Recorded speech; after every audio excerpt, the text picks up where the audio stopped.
చూస్ country delight, live better. ఇప్పుడే country delight app ని download చేసుకోండి. చిక్కీలో కానీ గుడ్లో కానీ మధ్యాహ్న భోజనంలో కానీ నాణ్యత లేకుండా పోయింది. నేను ఈరోజు గర్వంగా చెప్తున్నా, నాకు తెలిసినంత వరకు భారతదేశంలోనే ఏ ముఖ్యమంత్రి పిల్లలకి ఇస్తున్న మధ్యాహ్న భోజనం తినలేదు. డిసెంబర్లో జరిగిన మెగా పేరెంట్ టీచర్ మీటింగ్లో గౌరవ ముఖ్యమంత్రి గారు మన పిల్లలు తింటున్న భోజనమే తినారు. ఆనాడు మన పిల్లలు ఎక్కడ కూర్చుంటారో నేలపైన కూర్చుని పిల్లలతో కలిసి మెలిసిగా భోంచేస్తాం జరిగింది. ఆ రోజే గౌరవ ముఖ్యమంత్రి గారు మనసులో పడింది, అన్నం బాలేదు, మార్చాలని నిర్ణయించారు. తిరిగి నేను ముఖ్యమంత్రి గారితో హెలికాప్టర్లో ప్రయాణం చేస్తే 30 నిమిషాల పాటు మన పిల్లలకి ఇస్తున్న భోజనం గురించి ఆయన మాట్లాడారు. అక్కడి నుంచే వచ్చింది ఈరోజు మన పిల్లలకి ఇచ్చే సన్న బియ్యం. దొక్క సీతమ్మ గారి పేరుతో మధ్యాహ్న భోజనం ఈరోజు నాణ్యమైన సన్న బియ్యంతో మన పిల్లలకి అందజేస్తున్నారు గౌరవ ముఖ్యమంత్రి శ్రీ నారా చంద్రబాబు నాయుడు గారు. అంతేకాదు గొప్ప వ్యక్తి డాక్టర్ సర్వేపల్లి రాధాకృష్ణన్ గారి పేరుతో మన పిల్లలకి ఈరోజు కిట్లు కూడా మనం అందజేస్తాం జరుగుతుంది. అంతేకాకుండా భగవాన్ శ్రీ సత్యసాయి ట్రస్ట్ ద్వారా ఏకంగా రాగి జావా కూడా మన పిల్లలకి ఉచితంగా మన ప్రభుత్వం అందజేస్తుంది. కేజీ నుంచి పీజీ వరకు విద్యని బలోపేతం చేసే లక్ష్యంతో నేను పనిచేస్తున్నా. సెమిస్టర్ వారీగా మన పిల్లలకి బ్యాగ్ బరువు తగ్గించడానికి పుస్తకాల్ని మనం రూపొందిస్తాం జరిగింది. గతంలో 1 క్లాస్ 1 టీచర్ అంటే ప్రాథమిక పాఠశాలల్లో 1 క్లాస్కి 1 టీచర్ ఉన్న పాఠశాలలు కేవలం 1200 ఉండేది.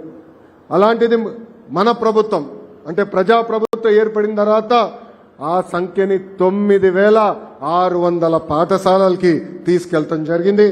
ఇప్పుడే చాలా మంది చెప్పారు, ఎంతమంది బిడ్డలన్నా అంతమంది బిడ్డలకి ఏకంగా ఒకే ఒక జియో ద్వారా 10,000 కోట్ల రూపాయలు తల్లిల ఖాతాలో మన కూటమి ప్రభుత్వం వేస్తాం జరిగింది. విద్యాశాఖలో ఇప్పుడు ఒక యాప్ తీసుకొచ్చాం. ఆ యాప్ పేరు లీప్ యాప్. తల్లిదండ్రులందరూ డౌన్లోడ్ చేసుకోవాలి యాప్. ఆ యాప్ ద్వారా మీ పిల్లలు పాఠశాలకు వచ్చారా లేదా మీకు తెలుస్తుంది, మార్కులు ఎంత వచ్చినాయో తెలుస్తుంది.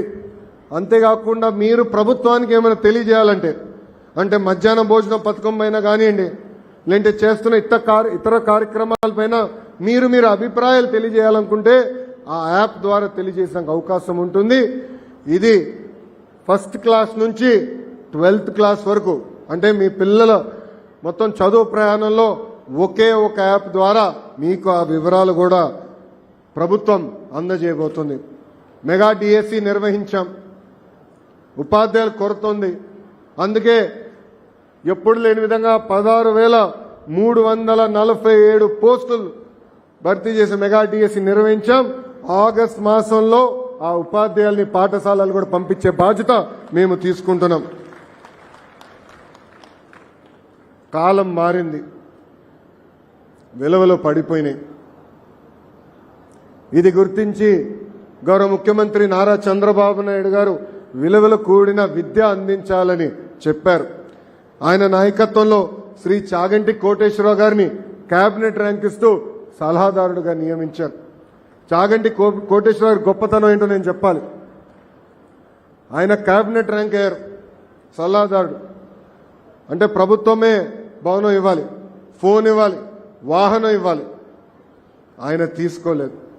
నాకు అవసరం లేదు, నాకు ఇచ్చిన బాధ్యత నేను నిర్వహిస్తానని చెప్పారు.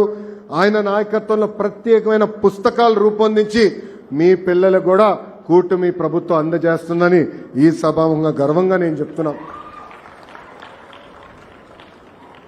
సమాజంలో ఇప్పుడు కూడా మహిళలపైన దాడులు జరుగుతున్నాయి. మార్పు రావాలంటే ఆ మార్పు ఇంట్లో మొదలవుతుంది. మన ఇంట్లో కొన్ని పదాలు వాడతాం.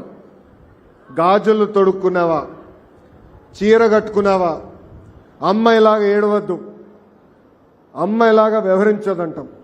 దీనికి ఫుల్ స్టాప్ పెట్టాల్సిన బాధ్యత మనందరిపైన ఉంది. మన ఇంట్లో ఆ పదాలు వాడకూడదు. మీరు చూస్తే 1st class 2nd class text బుక్స్లో ఇంటి పనులు చేస్తున్న ఫోటోలు ఉంటాయి. నేను మంత్రి కాకుండా ముందర అన్ని ఫోటోలు ఆడవాళ్ళు చేసే ఉన్నాయి. నేను మంత్రి అయిన తర్వాత మగవాళ్ళు కూడా ఇంటి పనులు చేస్తారు. అందుకే ఫోటోలు 50-50 అంటే ఆడవాళ్ళు మగ సమానం అని అది కూడా రూపొందించాం. అంటే మార్పు మన మనసు నుంచి రావాలి, మన ఇంటి నుంచి మొదలవ్వాలి. ఏ మార్పు అయితే మనం ఆశిస్తున్నామో మన దగ్గర మొదలవుతేనే అది మనం పిల్లల్లో చూడొచ్చని ఈ సభాముఖంగా తల్లిదండ్రులందరికీ తెలియజేస్తున్నా. మొన్నే యోగాంధ్ర నిర్వహించాం. గౌరవ ప్రధానమంత్రి గారి నాయకత్వంలో దాదాపు 3 లక్షల మంది ఒకే స్థానంలో యోగా చేస్తాం కూడా మనందరం గర్వకారణం. అందుకే ప్రతి సాటర్డే నో బ్యాక్ డేగా ప్రకటించి యోగా స్పోర్ట్స్ ని పెద్ద ఎత్తున మన ప్రభుత్వ పాఠశాలల్లో ముందలు తీసుకెళ్లాలని నిర్ణయం మేము తీసుకున్నాం. ఇక్కడ పెద్ద ఎత్తున ఉపాధ్యాయులు కూడా వచ్చారు. వాళ్ళకు కూడా కొన్ని విషయాలు చెప్పాలనుకుంటున్నాం. మీ అందరు తెలుసు సీనియారిటీ లిస్ట్ అంటే ఎంత కఠినమైన విషయమో. ప్రమోషన్స్ రావాలంటే ఎవరో ఒకరు చుట్టూ తిరిగే పరిస్థితి. ట్రాన్స్ఫర్లు రావాలంటే లెటర్ల కోసం ప్రజాప్రతినిధుల దగ్గరికి వెళ్లే పరిస్థితి. అలాంటిది కూటమి ప్రభుత్వం వచ్చిన తర్వాత సీనియారిటీ లిస్ట్ ఫిక్స్ చేశాం. ఎప్పుడు లేని విధంగా 4,000 మంది ఉపాధ్యాయులకి ఏకంగా ప్రమోషన్లు అందజేశాం. ఎప్పుడు లేని విధంగా 67,000 మంది ఉపాధ్యాయులకి ఆన్లైన్ మార్గం ద్వారా ట్రాన్స్ఫర్ అందజేశాం. అంటే మీరు కోరిన అన్ని కోరికలు తీర్చడానికి ప్రభుత్వం సిద్ధంగా ఉంది. మీ తరపున అవసరమైతే నేను గౌరవ ముఖ్యమంత్రి గారితో పోరాడతా. కానీ మనం అవుట్కమ్స్ తీసుకొద్దాం, ఎప్పుడు లేని విధంగా రిజల్ట్స్ తీసుకొద్దాం.